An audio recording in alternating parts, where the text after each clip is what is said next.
My guest today is Andrew Hallam. Andrew is the author of the international bestseller Balance: How to Invest and Spend for Happiness, Health, and Wealth. Now, Andrew started as a teacher. He's my friend, and I've known him for many years. And he started as a teacher who very quietly built financial independence. This was back in his 30s.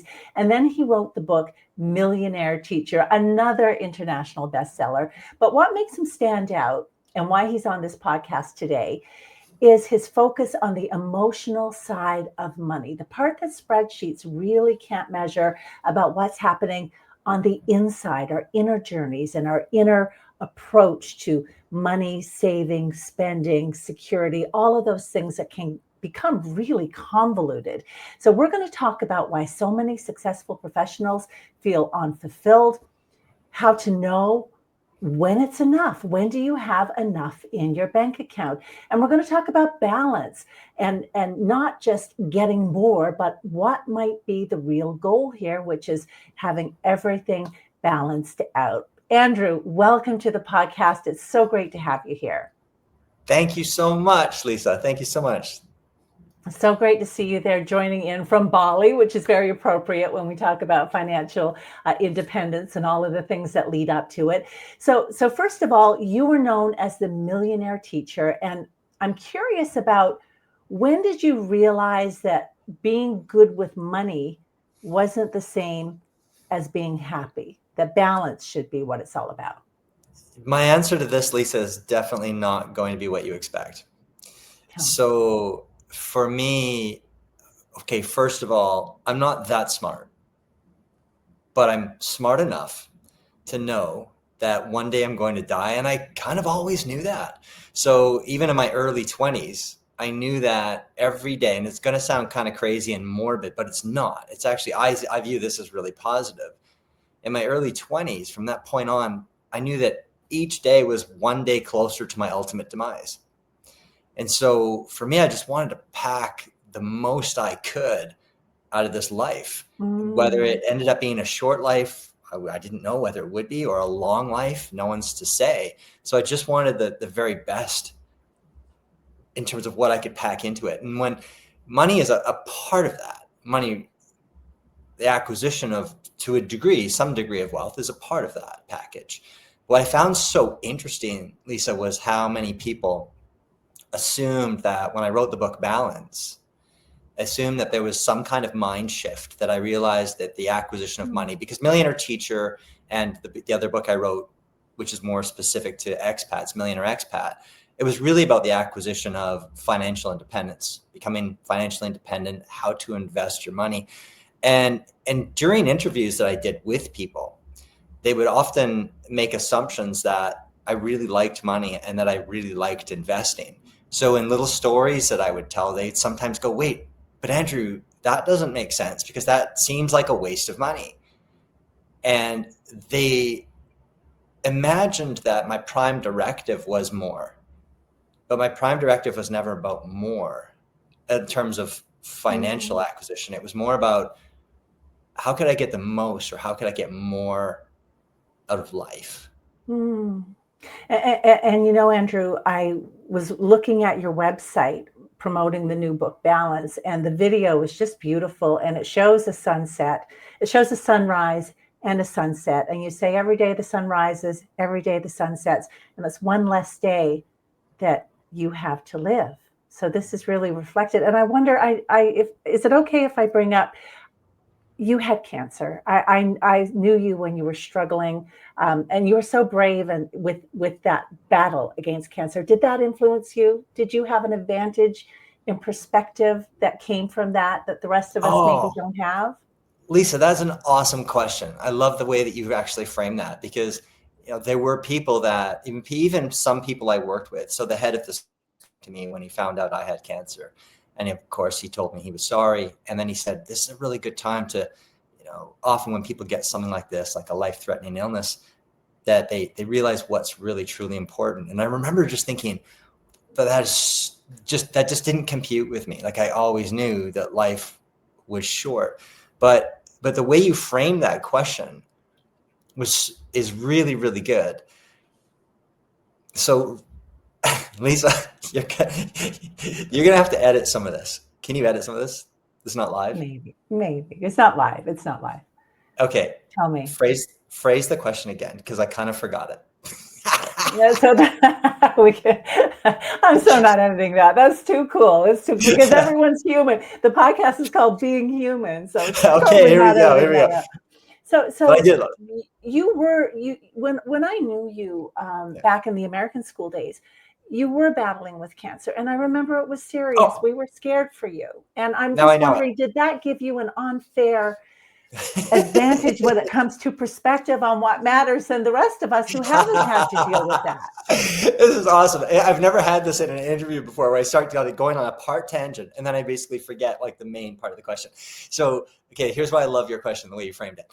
When I got diagnosed with cancer, so it was basically primary chondrosarcoma. So I had 3 partial ribs removed, and then some of my spinal process, the bone around the spine removed as well, and then part of my some of the lung lining taken. And shortly after, so I had an MRI shortly after, just to check, see how things are looking. It was only a couple of months later, and they said to me, "Your cancer's back." And so I thought, "Ooh, this isn't good." And they said, "Yeah, it's really bad, and it looks super aggressive.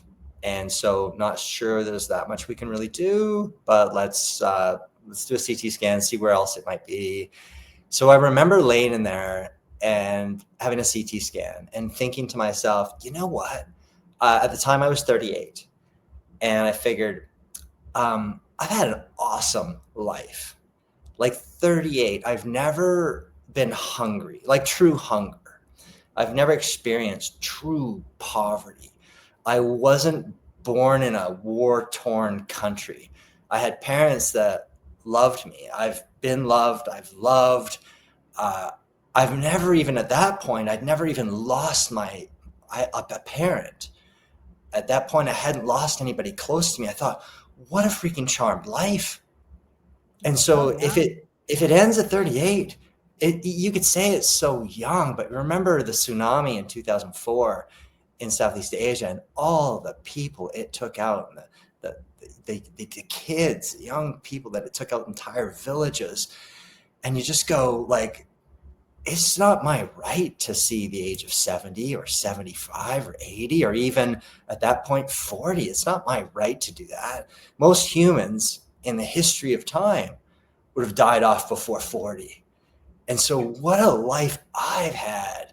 And that was my perspective. And I remember thinking too, it's not necessarily how long you live your life, but it's how you live it. And I thought, man, I've been really blessed. And I think I've lived it pretty well.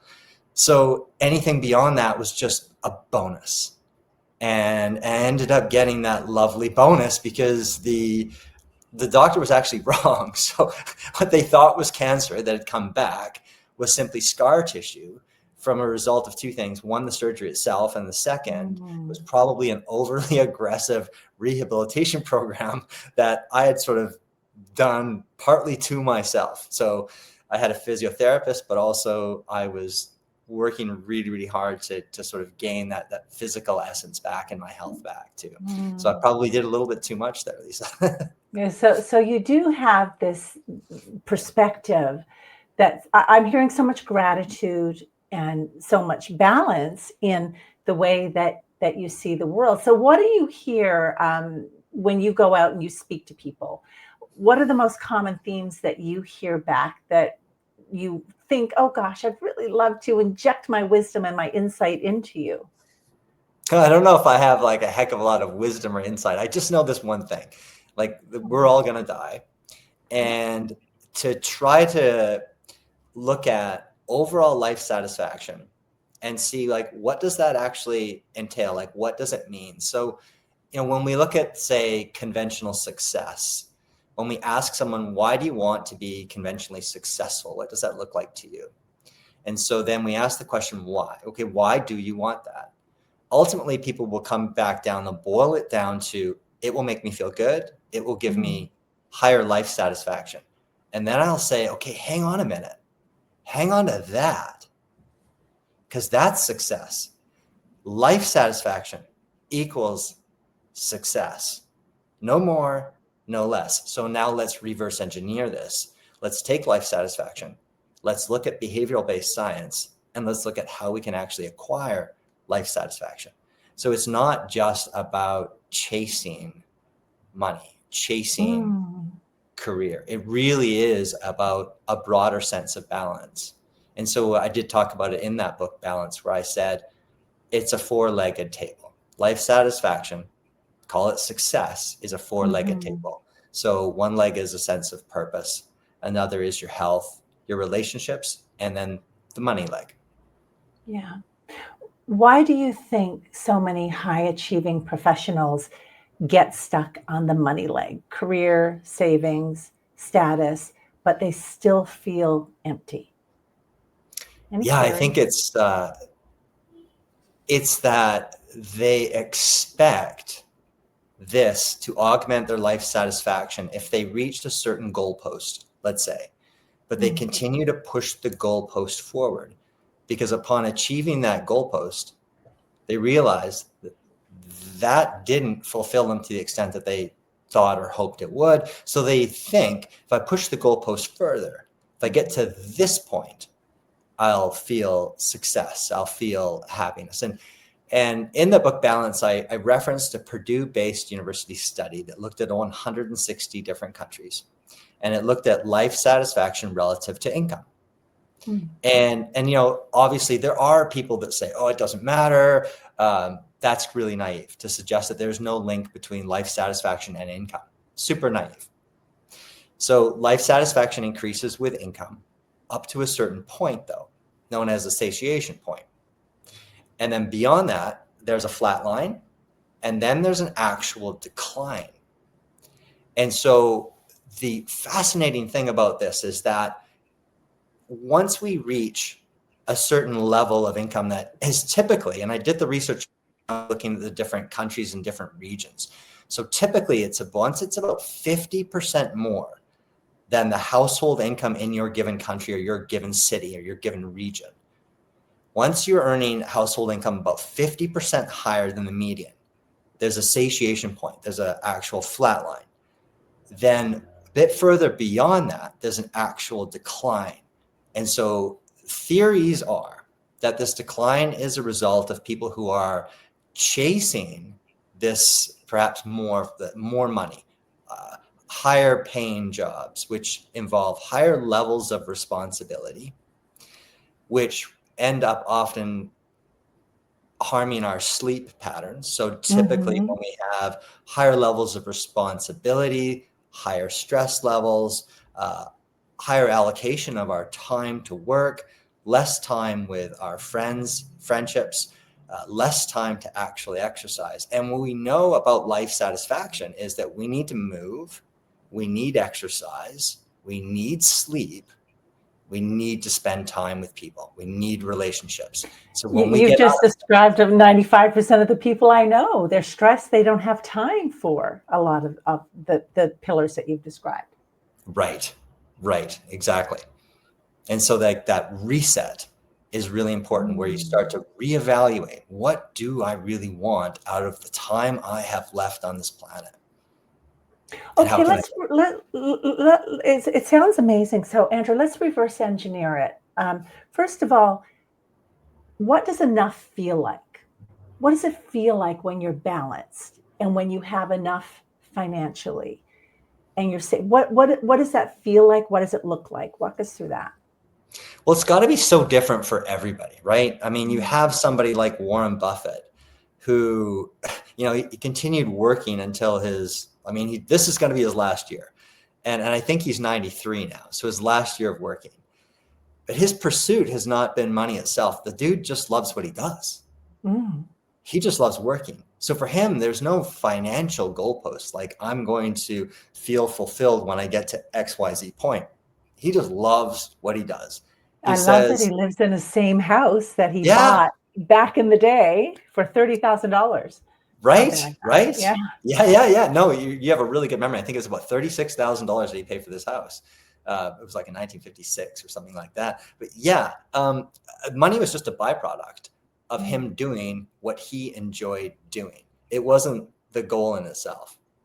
And so we also, though, have people who are the opposite, and they believe that money isn't the byproduct of life satisfaction. The pursuit of it will bring life satisfaction.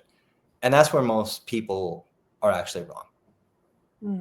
So that's when money is your ultimate goal, you might want to take a step back and think, okay, maybe something's a little out of whack here, out of balance. And maybe this is why I'm feeling drained or exhausted and burnt out. Right. What do you say when people get caught up in the comparison game? They're always comparing, their lives are like a portfolio, and they're always comparing it to someone else's portfolio. Is there an emotional cost to constantly comparing yourself?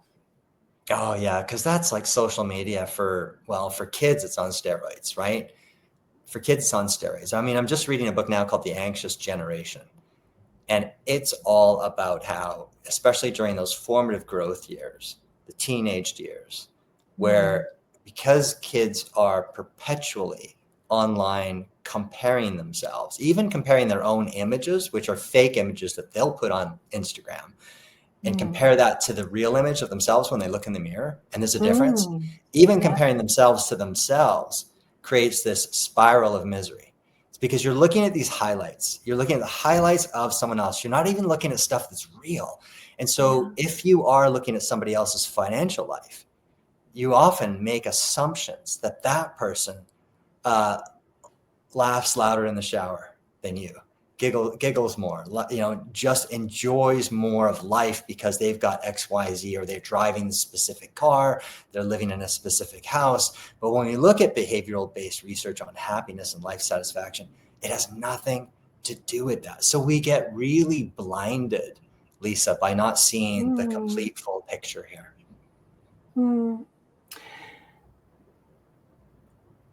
Just thinking about why accumulating wealth is so important for so many, to the point where it blinds out all of the other aspects of one's life. And I talked to quite a few people about this. And my takeaway is it gives them a sense of control in a world, perhaps their childhoods, there was a very, very little control for them.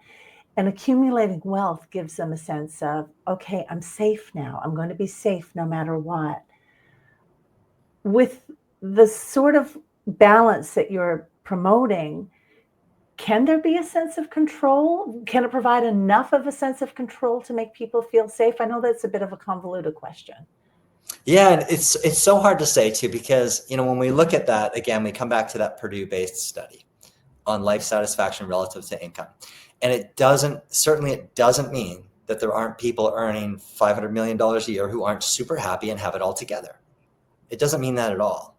But generally, when we're looking at the aggregate data, we end up dropping really important balls if we pursue this thing. So it's almost like it's a false pursuit then. If it's I am needing a sense of control to have more money, and that they're obsessed with that, they end up dropping control or losing control of these other elements that truly do enhance their life satisfaction. Often, not always, but often. Absolutely. So you go around on book tours, you give speeches around the world, Andrew. Have you noticed any trends when it comes to culture or geographical regions and attitudes towards money?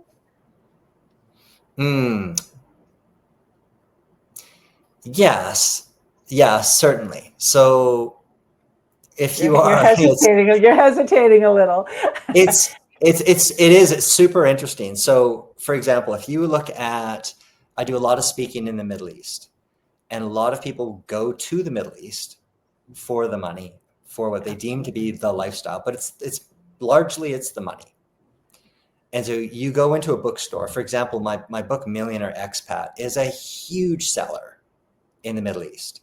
So I think it's been one of the top 2 selling books in the United Arab Emirates over the past 2 years, because people are so focused on money there. Now you take my book Balance, people aren't interested in that there. They're not.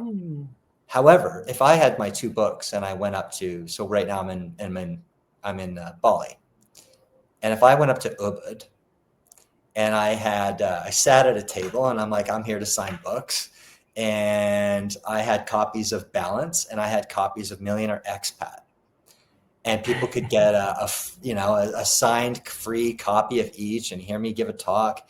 Do you know which book the lineup would be longest for? It wouldn't be Millionaire In Expat. Ubud, Balance. Exactly. It's all yoga and peace and right? good rhythms in Bali and Ubud in particular. Yeah. Right. And so you could go to Sedona, California, or Sedona, Arizona, and you get much the same kind of thing. It's more of a lifestyle pursuit. You would get that in places like, I would suggest probably a place like New Zealand, where it's a very much not for all, but overall, it's an outdoor, active culture. And you would get people more interested in lifestyle than you would in just accumulating higher numbers of assets. And what's interesting too, Lisa, is the norm that is established by the people that are actually around us. So you could take a series of people from Dubai, take them to Auckland, and they'll be surrounded by a completely different type of mindset. And the odds are that their norm gets shifted, and they change somewhat based on who they're actually around. Andrew, that's so interesting, because when someone's thinking about making a shift, a career change, or making a big change in their lives, the first thing they do is they talk to the people around them, their friends, their coworkers. So if you're in a hard driving area like Dubai, New York, somewhere that's really hard driving, you're going to hear back, "You're crazy." Whereas if you do it somewhere else, people will be, "Oh, that's an amazing idea. What took you so long?" Yeah, it's a really good thing to think about when people are considering locations for retirement or semi-retirement, to ask yourself that question: what do you really want out of life? And so I know that with Dubai's golden visa, the UAE golden visa, there's an increasing number of people that are wanting to retire there. But then what are you actually surrounded by? And does that fulfill your value system? And then 2, when looking at behavioral elements of life satisfaction, does it tick all of those boxes? And for some it might. I'm not saying that it won't. For some it might. I have a friend who's there and he loves it, and he plays polo. So he's a British aristocrat. He came from a British aristocratic family. He's got more money than crazy money. Loves polo. And in Dubai, the polo season can be quite long, and there are a lot of people there who can play polo with him, and he loves that. Whereas in the UK, where he's originally from, what does he get? Like 2 months a year of playing polo? And so for him, okay, it does check that box. So I'm never going to say that every single place or the people around or the norms in every single place are going to be exactly the same. But we do have certain consistencies. There is a reason why Millionaire Expat is a top-selling book in the UAE, and Balance, for example, is not. You're moving in higher circles now, fancier circles than when I knew you back in the day, obviously, with the polo playing crowd. I'm just teasing you. Lisa, you know what's really cool? I'm moving. What I love about this lifestyle is that my wife Pelly and I, we're living in kind of every circle. So you're nomadic, right? Tell us about that. Yeah. So we were living in Singapore until 2014. And then we thought we would take 1 year off to travel. And 1 year led to 2, which has led to what, 11? I think we're on the 11th year. And the contrast, this is what I love, like soaking up life's experiences. I love this. So at one point, we were in a camper van for 17 months. And we were driving it down from Victoria, British Columbia. We went down the West Coast, through a lot of the national parks on the western side of the US, into Mexico. We spent 10 months in Mexico. The goal was to get to Argentina. And we didn't have a timeline. Like, there was no timeline. It didn't matter when we got there. And so we went down into like Guatemala, Belize, El Salvador. And the thing that was so cool, where we had this awesome contrast, is we're hanging out with like families from Argentina, raising their kids in their RVs, playing music as they went. Some of them were working online. The kids were doing online schooling.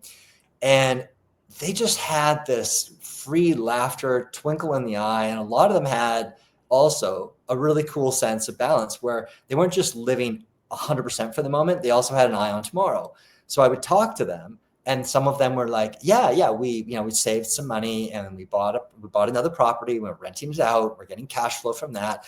And so a lot of them just made so much sense. And they had this, what I deem to be this really lovely experience. And then Pelly and I would get, because I get requests to do talks internationally. And so I would end up getting these requests to, let's say, fly off to speak at Facebook. And so we're sitting around a campfire with a bunch of people from, a bunch of Argentinians in Guatemala. And they're like, so what are you doing tomorrow? I'm like, well, we're actually going to park the van over in that guy's field over there. And and we're gonna fly off to wherever. And I'm going to go give a talk at Facebook. And then a couple of days later, we're going to come back. And so I loved every part of this, Lisa, because I'd give a talk, and then there might be the executives that I'd go out for dinner with, all super interesting people. And that's what I really loved about it, is just that contrast. But I will say this, there was a brighter twinkle in the eye in Guatemala around that campfire than there was around the dinner table with the Facebook execs. Oh, I love that. I love that. The freedom that comes from that story. So Andrew, I know the number is different for everybody, and you do guide people on their investments. So simple question, how do you know when you have enough?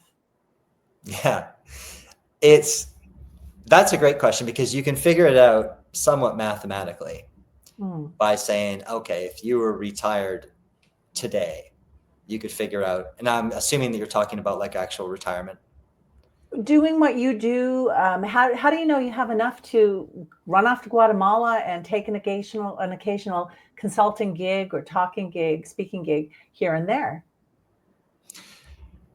Well, I think it's going to be so different for everybody, because some people are only comfortable when they have enough such that, in theory, if they chose never to work again, they would never have to work, and their passive income will give them more than enough money to live in perpetuity, like to the rest of their lives. And so for some people, that's their level of comfort. That's what they want. Others will say, I don't necessarily need that, but I can get to the point where I can work part-time and I can subsidize my passive income from whether it's your real estate portfolio or your stock and bond market investment portfolio. I can subsidize the two. And that, some people will listen and hear me say that particular example and figure, well, that's not as successful because they're still working. But here's an interesting thing. The research suggests that we actually live longer when we continue to work. So it doesn't necessarily have to be full-time work. It doesn't and shouldn't be high stress work, but it's something that fulfills your soul, that you really enjoy doing, that you can do part-time. And that's what we're doing. So I continue to work. I get to give these talks, but then I also have this nice balance where I have a lot of time where I can spend nurturing our relationships, sleep, the experiences, and building on experiences. And it lowers the ultimate number that you need before you take action, and you can take off to Guatemala in your camper van. It brings that number down, which makes it more achievable, which takes the pressure off and lightens your emotional load, I would think. Exactly. I love that. And that fits beautifully with the concept of balance. You continue working a little bit, consulting, speaking, doing, okay, I love that.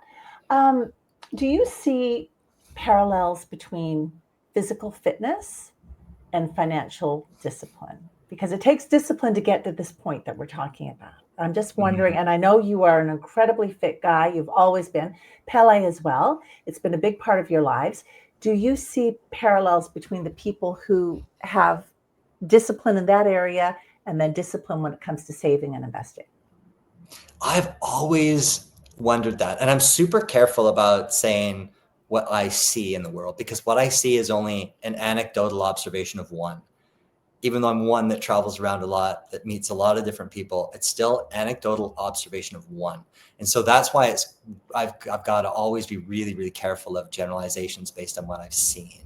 I would much rather see like a very broad-based peer-reviewed study on that, and I'm looking for it. Like I'm hoping that somebody's working on that study right now, and every once in a while I go on Google Scholar and I look for it, because at some point I think that there is going to be a study, and I think that there might be a correlation.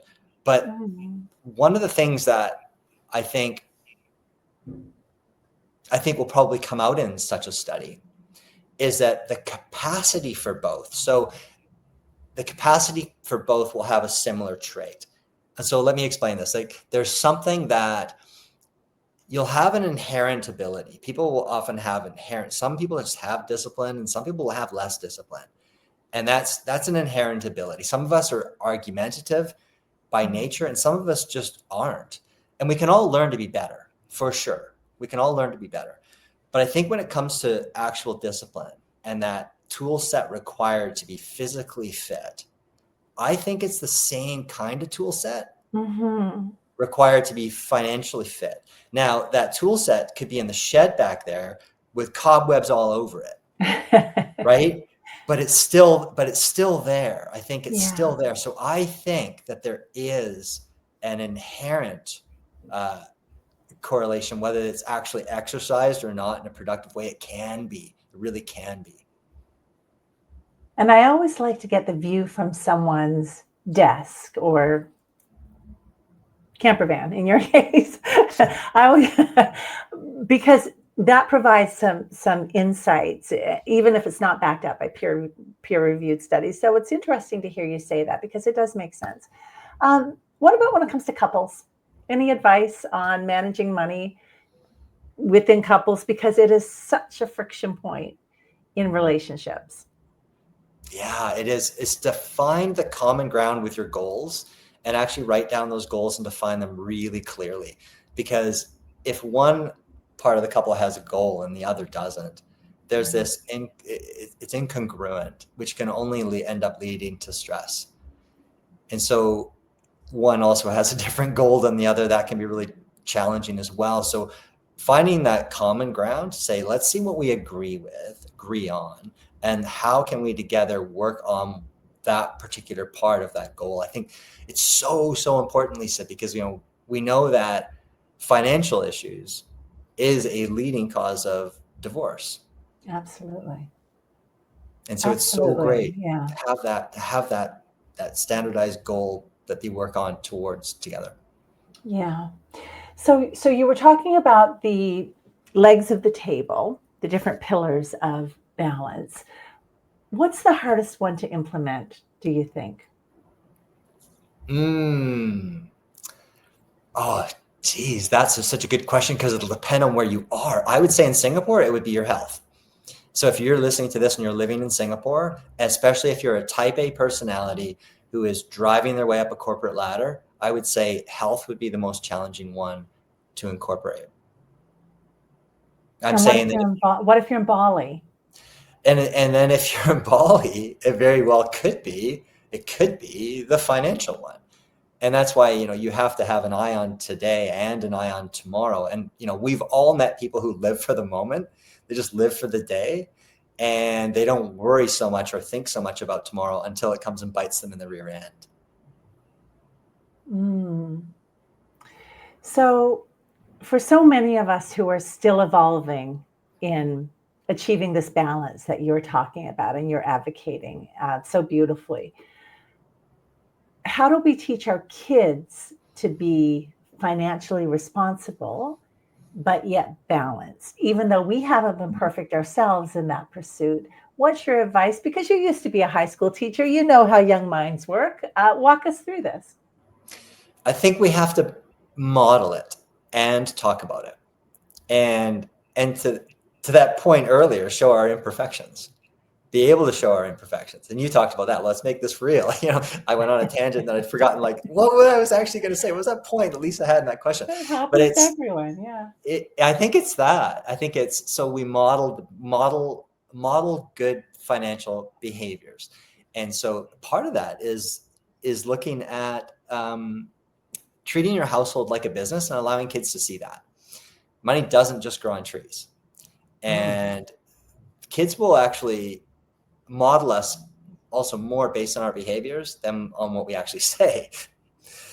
And so having the combination of the two and having it a discussion is really important. I know for my mom, and this is an advantage that I had because I didn't come from a high income family. So some people listening to this have high income families. You're not going to be able to do this, but my mom did it and it was awesome. So I see for me, in terms of the finances, I grew up in a really privileged background. Let me define what that is. So super privileged background was I had parents that loved me. They didn't earn a lot of money. So my dad was a mechanic. My mom stayed at home until we were old enough that she felt it was safe for her to get a part-time job. And then she got a job at a retail store where she was making minimum wage. But this was the ultimate in terms of a privileged upbringing. Yeah. Because if I wanted something, like I wanted a bicycle, they just couldn't buy it. They're 4 kids. Sorry, I can't just buy you a bike. You're 12 now. You're 12. You can actually be earning some money. You can be delivering newspapers. So I have a friend who grew up in a really similar situation, right?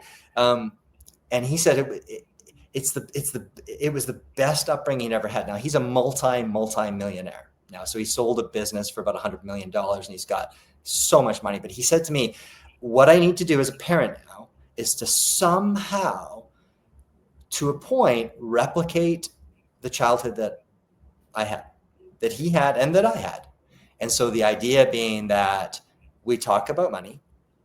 So we talk about it. So we learn about it. And what my mom did, get back to that point, what my mom did was she showed me my dad's income and she showed me taxes. She showed me the mortgage. She showed me how much money came out for groceries. And this is what a lot of high income Singapore families won't be able to do, that because your income's going to be super crazy high and the kid's going to go, oh my God, that's just crazy money. Right. But I could contextualize that money didn't grow on trees when my mom, and I think I was 14 or 15 at the time, when we got to the end of this list, Lisa, there was nothing left. Like there was no money for bicycle for Andrew. So, there was no money for car for Andrew. There was no money for even like, here, we'll help you so that you can get a car. We'll give you $1,000 or $2,000. There's none of that. But that was the ultimate sweet spot because I had love and I had support. I had parents that talked about money, even though they didn't really know that much about investing. Actually, they didn't know anything about investing, but they actually talked about it. So back to the point with my friend Robert, one of the things that I didn't mention his name before, but his name is Robert. What he wanted to do is he wanted to try to instill these skill sets in his kids. So one of his kids wanted to buy a go-kart. And he's like, Dad, I want a go-kart. They grew up they live in Tennessee. And so, they got some space. They could ride around this motorized go-kart. And, his friends got one. His friends got a go-kart. And Robert's worth a lot of money. Dad, I want a go-kart. Okay, well, what we need to do is we need to go online and we need to find you a used one, right? Oh, okay. And you need to be conscious of the cost of that thing because you're paying for it. So he'd given the kid the capacity to earn money through certain jobs around the household. And so then he taught him how to negotiate. So the go-kart didn't even work. So it was a go-kart for $150 and it didn't work. So he's like, well, we're going to get this guy down. I'm going to talk to you about negotiation skills. It's just a kid. So now the kid is negotiating with the owner and Robert's just sitting back listening to this. And they got the price of the golf cart or the go-kart down to, let's say it was $100 or $110. And so then Robert and his son spent time fixing this thing. Robert's quite handy. They wanted to show him how to repair it. His kids, Lisa, his kids are going to be financial powerhouses, and not because they're going to inherit a bunch of money when Robert and his wife kick it when they're in their 90s. but because of the skill set that he's giving them now. So these are lessons that I think all parents, regardless of income level, can take some nugget from. And hats off to your mom for sitting you down and giving you that framework and that understanding, that lesson. Wow, amazing. Yeah. And I really relate to your childhood because I grew up in Newfoundland on the other side of Canada. And my dad was an electrician, and I also delivered newspapers at the age of 12. So it's almost like a Canadian rite of passage. That's lovely. Right. So I know you're a huge fan of Warren Buffett. And we were talking about him a little bit earlier and how he stayed in that first house that he ever bought. He wasn't chasing the material trappings of success. I'm curious about what your takeaway. You know how Warren whispers in someone's ear a stock tip? It's always pretend, but he pretends he's whispering a stock tip into someone's ear. If you could whisper something into someone's ear about financial success and balance and all of the things that you've learned, if we crystallized it into one nugget of information, Andrew, what would it be? What would you whisper in my ear? If you lose $10 or $100 or $1,000, you can always make that back up. You can always earn that back, regardless of how much it is. You lose it, you can work towards making it back. But if you lose an hour, a day, or a month, that's gone forever. I love that. I love that so much. Andrew, thank you so much for joining us. Thank you, Lisa. It was my pleasure. Thank you. The book is Balance: How to Invest and Spend for Happiness, Health, and Wealth. And if you're listening to this on your commute or between meetings, maybe the best investment you can make today, as Andrew just said, is to pause, breathe, and check if your own table feels steady.